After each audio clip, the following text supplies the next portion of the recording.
Meus irmãos, a paz do Senhor. Aqui em Romanos capítulo 15, versículo 4, está escrito assim: porque tudo que dantes foi escrito, para o nosso ensino foi escrito, para que pela paciência e consolação das Escrituras tenhamos esperança.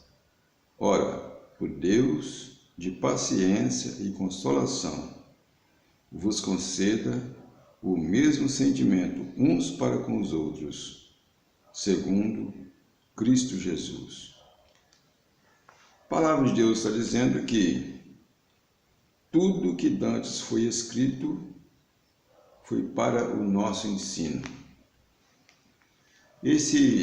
Quando a palavra de Deus fala tudo, é tudo aquilo que Deus falou com Moisés, com todos os profetas do passado, que escrevessem.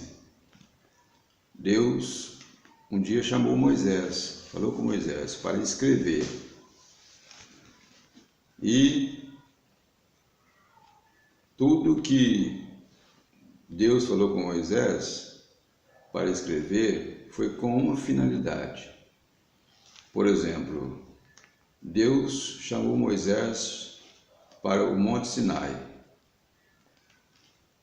Lá no Monte Sinai, Deus mostrou para Moisés a forma como seria o tabernáculo. Então, Deus ordenou a Moisés que construísse o tabernáculo dividido em três partes, né? Era o pátio, o lugar santo e o santo dos santos. O povo ficava no acampado próximo, e quando o povo olhava em direção ao tabernáculo, que significava a presença de Deus, o povo tinha que ver o altar do sacrifício.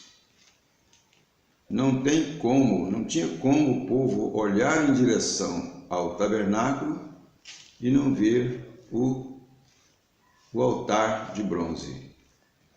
O altar de bronze era o primeiro ponto, primeira parte, onde o povo que vinha para se aproximar de Deus tinha que passar pelo altar.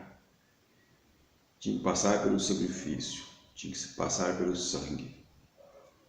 Isso quer dizer que ninguém consegue se aproximar de Deus a não ser através do sacrifício do Senhor Jesus.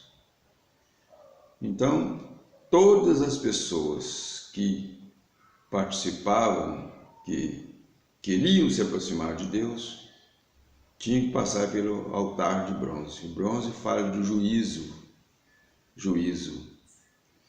E o sacrifício de Jesus na cruz do Calvário foi um juízo também.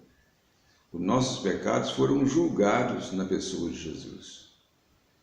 Então, toda pessoa que vier a Jesus, os seus pecados foram julgados na pessoa de Jesus.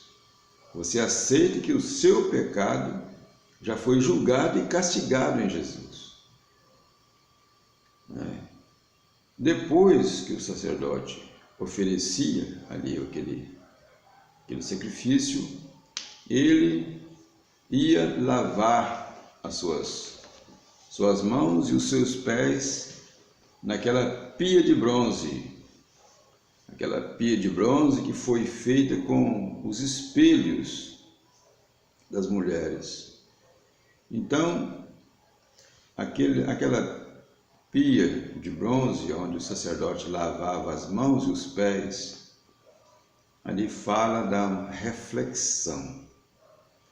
Ali a pessoa, depois que passou pelo sacrifício de Jesus, vai fazer uma reflexão ali diante daquela pia de bronze, e ali vai meditar nos mandamentos de Deus, na palavra de Deus, vai fazer um exame de consciência para saber se está bem. Então passa por aquela pia de bronze.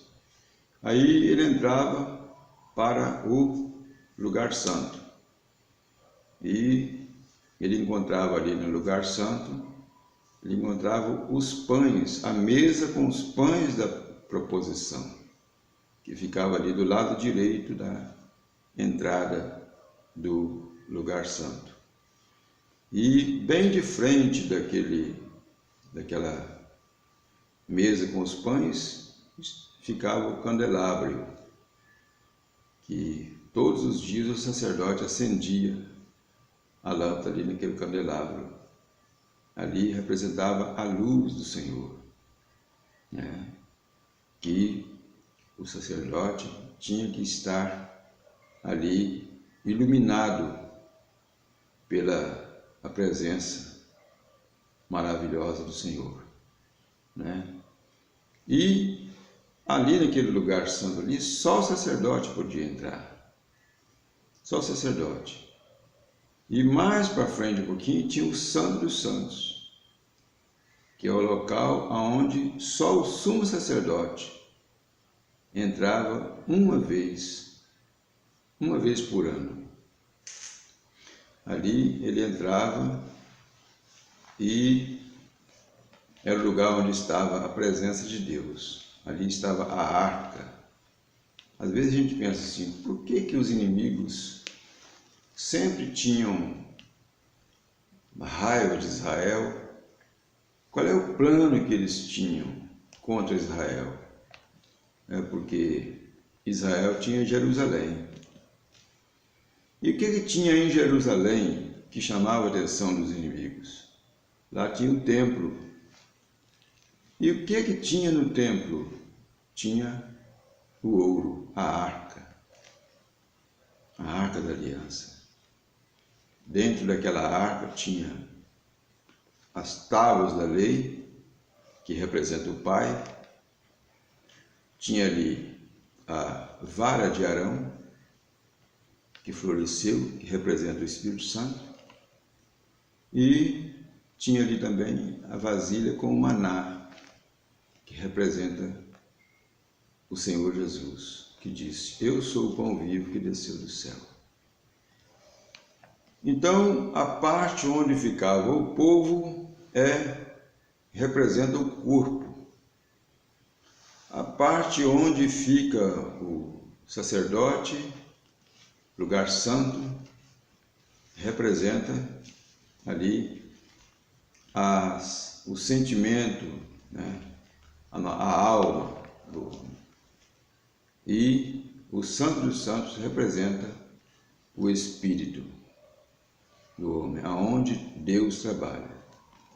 O primeiro lugar que Deus vem trabalhar, quando a pessoa ouve a palavra de Deus, é no espírito. Nicodemos foi falar com Jesus de noite e ele não sabia de nada, não entendia nada, porque ele estava morto. O espírito dele estava morto. Quando ele ouviu a palavra de Jesus e creu em Jesus, ele passou a viver. A maior mensagem foi falada a Nicodemos, João 3,16. Ali o Espírito Santo trabalhou na mente dele, na alma dele, no espírito dele, e ali veio, purificou a sua alma e veio para todo o seu corpo. O azeite vem primeiramente na cabeça, depois desce para a barba, depois desce para a orla dos vestidos. Então, o Espírito Santo trabalha para a nossa santificação, trabalha no nosso espírito, na nossa alma e no nosso corpo. O nosso corpo é aquela parte que está as falhas, né? o corpo, o nosso corpo, é a última parte que muitas das vezes, quando a gente não tem o Espírito Santo, a pessoa que não tem Jesus, não aceitou Jesus ainda, então ele está totalmente morto. Quando o Espírito Santo entra na mente, na alma, no espírito, vem, salva a alma e também mantém o corpo também em regeneração. Todo o espírito, alma e corpo do homem pode ser plenamente conservados, irrepreensíveis para a vinda do Senhor. Então, como diz em Romanos capítulo 15, versículo 4, que todas as coisas que foram escritas no passado foram escritas para o nosso ensino. Quando Israel saiu do Egito, Deus estava por cima através da coluna de fogo e da coluna de nuvem. Nós encontramos na Bíblia, em 1 Coríntios capítulo 10, que o povo foi batizado em Moisés. 1 Coríntios capítulo 10 fala, podemos ler: Ora, irmãos, não quero que ignoreis que nossos pais estiveram todos debaixo da nuvem, todos passaram pelo mar. Isso aqui representa o batismo. Todos foram batizados em Moisés. Quer dizer, o Espírito Santo que nos batiza na pessoa de Jesus. Quando nós aceitamos a Jesus como Salvador, nós somos revestidos de Jesus. Todos foram batizados em Moisés, na nuvem e no mar. Todos comeram do mesmo manjar espiritual. Quer dizer, o povo comeu o maná. E depois, no versículo 4, e beberam de uma mesma bebida espiritual, porque bebiam da pedra espiritual que os seguia. E a pedra era Cristo. Então, é um tipo também da igreja hoje. A pessoa tem que crer em Jesus. Jesus disse: quem crer e for batizado será salvo. Quem, porém, não crer será condenado. Então, o primeiro passo é ouvir a palavra de Deus, crer em Jesus, ser batizado, e depois de batizado é que vai participar do maná. Depois de passar pelo mar e depois de beber da água que saiu da rocha, que representa o sangue de Jesus, e vai então participar do maná, que é o corpo do Senhor. Então, para participar da ceia do Senhor, primeiro deve passar pelo batismo nas águas. E o batismo é o sepultamento. É o sepultamento. A pessoa já creu em Jesus, que já saiu do Egito através do sangue do Cordeiro que foi passado lá nas ombreiras das portas. Representa o sacrifício de Jesus em nosso lugar. Então vieram, a pessoa foi salva no Egito, saiu, passou pelo batismo no mar, e foi batizado também debaixo da nuvem, que representa o Espírito Santo, e logo à frente beberam também da água que saiu da rocha. A Bíblia diz que o soldado romano furou o peito de Jesus e saiu sangue e água.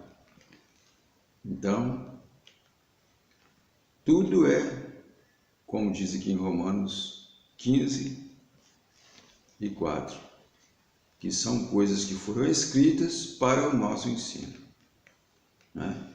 Que Deus possa nos abençoar, em nome de Jesus.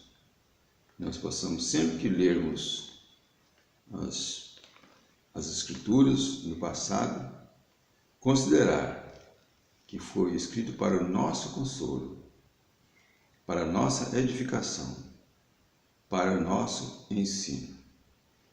Que Deus possa nos abençoar, no santo e maravilhoso nome de Jesus. Amém. Nosso Deus e nosso Pai, fala profundamente em nossos corações.